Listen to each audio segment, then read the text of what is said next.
کس طرح سے گرد غبار حالت میں یہاں پر جمع ہو گیا ہے، ہر طرف سے دور دراز کا سفر کر کے، کوئی اس ملک سے، کوئی دوسرے ملک سے، کوئی دوسرے ملک سے، کس طرح سے سفر کر کے یہاں پر جمع ہو گیا ہے۔ اور اے فرشتوں، تم اس بات پر گواہ رہنا کہ میں نے ان سب کو بخش دیا ہے، ان سب کو بخش دیا ہے۔ اللہ اکبر، کتنی بڑی بات ہے میرے بھائیوں اور دوستوں۔ اسی طرح سے آپ دیکھیں کہ قرآن میں یوم عرفہ کی قسم کھائی گئی ہے، قرآن میں یوم عرفہ کی قسم کھائی گئی ہے، وَشَاهِدٍ وَمَشْهُودٍ، مشہود سے مراد یہی یوم عرفہ ہے۔ اسی طرح سے عرفہ کے دن کا روزہ رکھنا، صیام یوم عرفہ احتسب علی اللہ ان یکفر السنۃ التي قبلہ والسنۃ التي بعدہ۔ اللہ کے رسول صلی اللہ علیہ وسلم نے فرمایا کہ یوم عرفہ کا روزہ رکھنا، میں اس بات پر اللہ تبارک و تعالیٰ سے امید کرتا ہوں کہ اللہ تبارک و تعالیٰ ہمارا ایک سال آگے کا اور ایک سال پیچھے کا گناہ معاف فرما دے گا۔ تو یہ چند باتیں تھیں جو آپ کے سامنے یوم عرفہ کے تعلق سے رکھی گئی۔ میرے بھائیوں اور دوستو، ہمیں اور آپ کو چاہیے کہ جب اللہ تبارک و تعالی ہمیں اور آپ کو استطاعت دے دے تو ایسی صورت میں بغیر کسی کوتاہی کے بیت اللہ کی زیارت کے لیے رخت سفر باندھ لینا چاہیے۔ بہت ساری باتیں ہیں اس کے تعلق سے اور آنے والے جمعے میں مسائل بیان کیے جائیں گے۔ انہی چند باتوں کے ساتھ آج کا یہ خطبہ میں ختم کرتا ہوں۔ اللہ تبارک و تعالیٰ سے دعا ہے کہ اللہ تبارک و تعالیٰ ہم سب کو قرآن و سنت کے مطابق عمل کرنے کی توفیق عطا فرمائے۔ یا اللہ تو ہم سب کو حج کرنے کی توفیق دے، یا اللہ تو ہم سب کو حج کی استطاعت عطا فرما، یا اللہ تو ہم سب کے چھوٹے بڑے نیک عمل کو قبول فرما لے، یا اللہ ہم سب کے چھوٹے بڑے جتنے بھی جس طرح کے بھی گناہ ہو گئے یا اللہ ان گناہوں کو تو معاف فرما، یا اللہ ہم میں سے جو بیمار ہیں انہیں شفائے کامل عاجل عطا فرما، یا اللہ جو پریشان حال ہیں ان کی پریشانی کو دور فرما، یا اللہ ہم مسلمانوں کی عزت کی آبرو کی تو حفاظت فرما، آمین۔ بارک اللہ لنا ولکم فی القرآن المجید ونفعنی وإیاکم بالآیات والذکر الحکیم، انہ تعالی جواد کریم ملک بر رحیم۔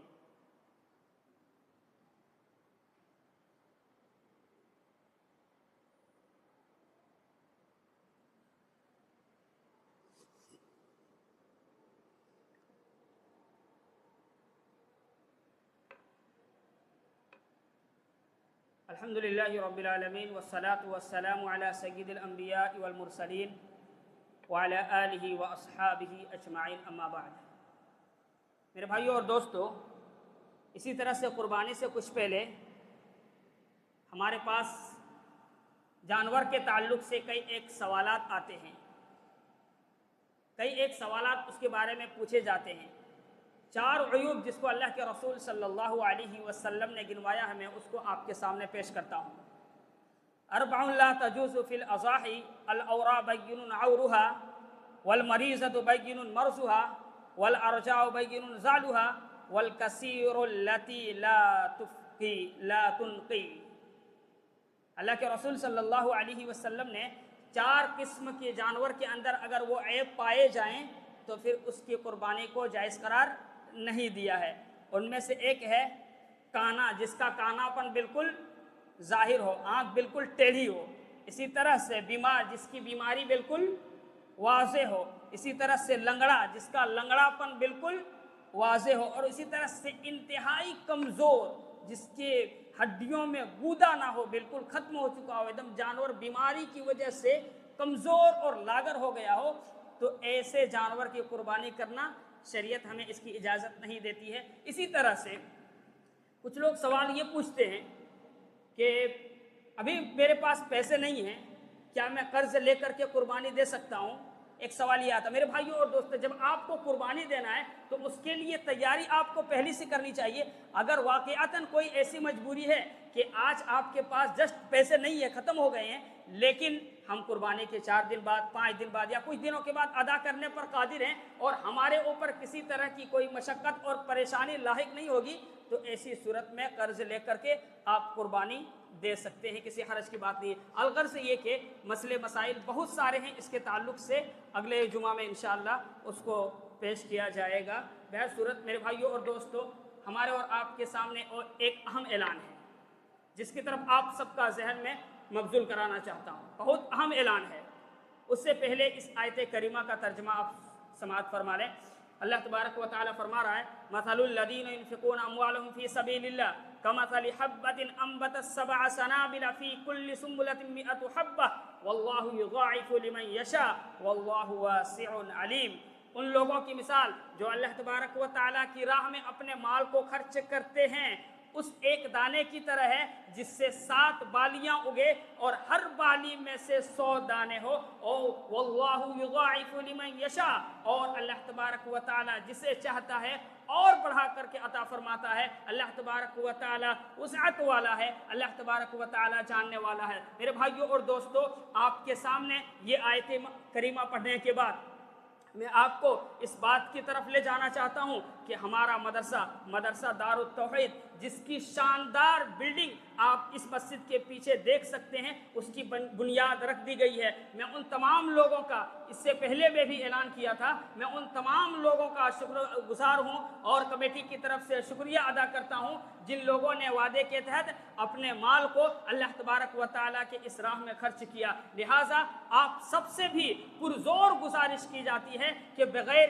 بغیر کسی بخیلی کے اور بغیر کسی شیطان کے بہکاوے میں آ کر کے، کیونکہ ایسے موقع کے اوپر جب اللہ تبارک و تعالیٰ کے راہ میں دینے کی باری آتی ہے شیطان بہکاتا ہے اور شیطان کہتا ہے کہ مت اللہ تبارک و تعالیٰ کے راہ میں خرچ کرو، تم فقیر بن جاؤ گے، تم کلاس ہو جاؤ گے۔ نہیں میرے بھائیوں اور دوستو، اللہ کے راہ میں خرچ کرنے والے بندے کبھی فقیر نہیں ہو سکتے ہیں۔ اللہ کے راہ میں خرچ کرنے والے، اللہ کے راہ میں اپنے مال کو لٹانے والے کبھی بھی اللہ تبارک و تعالیٰ اس کے اندر فقیری نہیں لاحق کر سکتی ہے۔ اللہ تبارک و تعالیٰ کا یہ سب وعدہ ہے، جو کچھ تم خرچ کرو گے یہاں بھی اللہ تعالیٰ آپ کو عطا فرمائے گا اور کل قیامت کے دن اجر جزیل سے نوازے گا۔ میرے بھائیوں اور دوستو، کہنے کا مطلب یہ ہے کہ اب بھی اور اب تک جو حضرات ہمارے اس مدرسے کے لیے، مدرسہ دار التوحید کے لیے تعاون نہیں کیے ہیں، تعاون کر کے دنیا اور آخرت میں کامیابی اور کامرانی حاصل کرنے کا ایک ذریعہ آپ بنائیں۔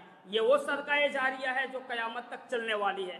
یہ بلڈنگ 100 سال 200 سال کے بعد ٹوٹ جائے الگ بات ہے، خراب ہو جائے الگ بات ہے، لیکن اس کے پڑھنے والے، اس سے جو قرآن و حدیث کو سیکھنے والے نسل پیدا ہوگی وہ نسل قیامت تک چلے گی۔ ایک نسل دوسرے کو پڑھائے گی، دوسرے نسل تیسرے کو پڑھائے گی۔ سوچئے آپ کے درجات کتنے بلند ہوں گے، آپ کے ثواب میں کتنا اضافہ ہوگا۔ لہٰذا آپ سب سے ایک بار پھر مؤدبانہ اور مخلصانہ التماس اور گزارش کی جاتی ہے کہ ہمارا یہ مدرسہ دار التوحید کے لیے آپ سب بڑھ چڑھ کر تعاون فرمائیں۔ اللہ تبارک و تعالی آپ سب کے تعاون کو شرف قبولیت سے نوازے۔ ان اللہ وملائکتہ یصلون علی النبی یا ایھا الذین آمنوا صلوا علیہ وسلموا تسلیما۔ اللہم صل علی محمد وعلی آل محمد کما صلیت علی ابراہیم وعلی آل ابراہیم انک حمید مجید۔ اللہم بارک علی محمد وعلی آل محمد کما بارکت علی ابراہیم وعلی آل ابراہیم انک حمید مجید۔ عباد اللہ رحمکم اللہ، ان اللہ یامرکم بالعدل والإحسان وإیتاء ذی القربى وینہی عن الفحشاء والمنکر والبغی یعظکم لعلکم تذکرون۔ اذکروا اللہ یذکرکم وادعوہ یستجب لکم ولذکر اللہ اکبر واللہ یعلم ما تصنعون۔ قم الصلاة۔